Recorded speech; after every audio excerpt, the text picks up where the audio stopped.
Պարոն Աբրամյան, այսօր Նիկոլ Փաշինյանը իր Facebook-ում տեղադրել էր տեսանյութ, խոսում էր նաև պայմանագրային զինծառայողների ատեստավորման գործընթացի մասին, ասելով, որ ընդհանուր մինչև աշխատավարձերի բարձրացում 700,000 դրամ հնարավոր կլինի, որքանով եք հավանական համարում։ Ատեստացիայի համակարգի ներդրումից հետո եւ սանդղակով նախատեսված էր աշխատավարձերը ըստ շարքային կամ սպայական պաշտոնների ես ինքս հնարավորություն ունեցել եմ դրա ընթացքին եւ դինամիկային ծանոթանալ առասարակ այն հանգամանքը որ մեր երկրում 40%-ից ավելի մարդ ատեստացիայի քննություն չի հանձնում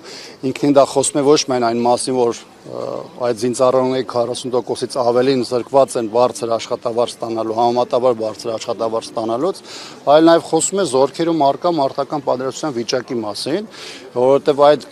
քննությունները, որոնք դրված են ատեստացիայի հիմքում, դրանք ենթադրում են ատեստացիայից դուրս նաև 6 ամսյա շրջափուլում քննություններ եւ քննությունների հաստատում։ Ինչ վերաբերում է կոնկրետ այդ աշխատավարձին, ապա մեր զինված ուժերում նման աշխատավարձ ստանալու համար պետք է ատեստացիայի քննությունը հանձնել 5 գնահատականով, իսկ այն ցուցանիշները, որոնք այսօր կան եւ որին ես եմ ծանոթ, ցույց են տալիս, որ շատ աննշան մասն է պայմանակ շարքային պայմանագրային անձնակազմին ստանում 5 գնահատական եւ հնարավորություն ստանում աշխատավարձը էականորեն բարելավել եւ մոտեցնել 700,000-ը։ Ես կարծում եմ, որ Փաշինյանը ակնհայտորեն մանիպուլյացիայի է գնում, նաեւ հիմքում ունենալով առաջևում սպասվող նախընտրական քարոզչական ընթացքը եւ փորձում է հնարավորությունը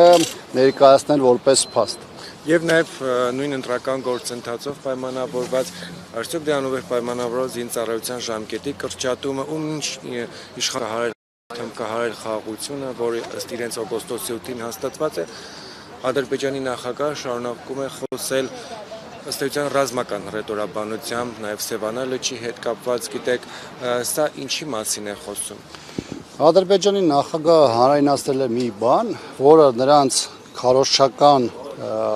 նարատիվներում վաղուց տեղ է գտել եւ տեղ է գտել նաեւ Վաշինգտոնում տեղի ունեցած պայմանավորվածություններից հետո, որովհետեւ տարբեր զորամասերում հրապարակված քարտեզները, որոնք շատ ժամանակ ցուցադրաբար նաեւ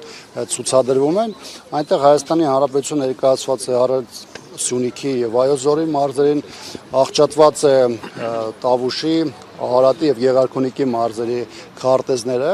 եւ այս իրավիճակում կարծում եմ որևէ մեկի համար չպետք է դա նորություն դիտվեր, եթե ոչ կարճաժամկետ կամ միջնաժամկետ կտրվածքով ակնհայտ է որ Ադրբեջանի ռազմավարական պլանավորման մեջ Հայաստանի Հանրապետությունը այսօրվա սահմաններով գոյություն չունի եւ որևէ փուլում դա Ադրբեջանը իրագործելու է, ինչ ձևով էլ դա արտահայտված լինի եւ երկրորդ հանգամանքը նաեւ պետք է հաշվի առնել այն որ Ադրբեջանը շանտաժի իր քաղաքականությունը շարունակում է բանեցնել, նաև լավ հասկանում է, որ առջևում ընտրություններ են եւ Հայաստանի իշխանությունների համար այդ կեղծ խաղաղության թեզերը բավականին կարևորություն են ներկայացնում եւ ես կարծում եմ, որ Ադրբեջանը նաև փորձ է անում իշխանությանը բերել մի այնպիսի դաշտ, որտեղ իրեն պարտադրված պահանջները շատ ավելի արագ կիրացվեն։